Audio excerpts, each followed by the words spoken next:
আজকে আলু দিয়ে একটা ঝাল স্ন্যাক্স বানিয়েছি। তো কিভাবে বানালাম চলুন দেখা যাক। আমি মনিকাস রেসিপি অ্যান্ড ব্লগ থেকে। তো আমি আলু প্রথমে সিদ্ধ করে নিয়েছি।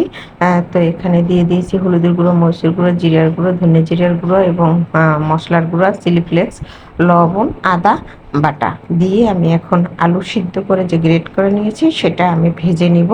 তো ভেজে নিয়ে আমি আসছি, কিন্তু এখন আমি একটা ময়দার ডো করে রেখেছি। তো ময়দার ডোটাকে আমি প্রায় আমার পরিমাণ মতো নিয়েছি, আপনারা আপনাদের পরিমাণ মতো নেবেন। 3টা লেচি কেটে নিলাম। তো একটাকে আমি বড় করে একটা রুটি বেলে নিব, অনেক বড় করে রুটি করে নিব।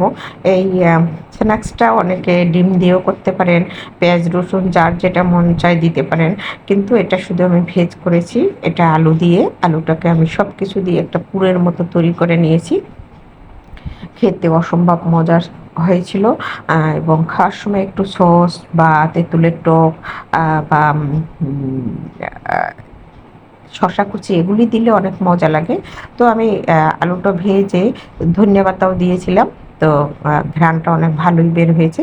এখানে শুধু পেঁয়াজ রসুন ডিম নেই, আলু দিয়ে করা ঝাল স্ন্যাক্সটা। তো দেখতেই পাচ্ছেন আমি একবারে ডিম পরোটা যেভাবে বানায় বা মোগলাই বলে যেভাবে বানায় আমি জাস্ট ওরকম করে বানিয়েছি। এবং আমি অনেক একটু বড় করে বানিয়েছি। আপনারা চাইলে এর চাইতে ছোটও বানাতে পারেন, কিন্তু এর চাইতে বড় করবেন না, কিন্তু এর চাইতে ছোট করতে পারেন। আমি 3টা এভাবে করে বানিয়ে নিব। তো সবগুলো আমার বানানো হয়ে গেছে দেখতেই পাচ্ছেন।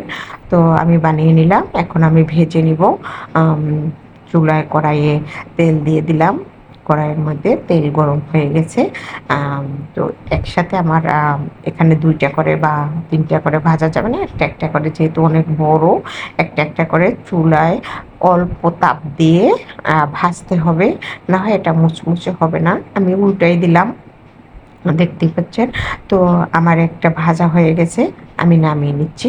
একটু লাল লাল করে ভেজে নিয়েছি, একটু হালকা মুচমুচে যেন হয় সেরকম করে ভেজে নিয়েছি।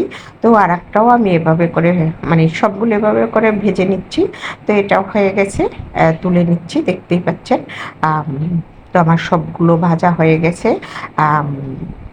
আমি একটা একটু কেটে দেখাবো কেমন হয়েছে। মানে এটা মুচমুচে হয়েছে অনেক, খেতেও অসম্ভব মজার ছিল।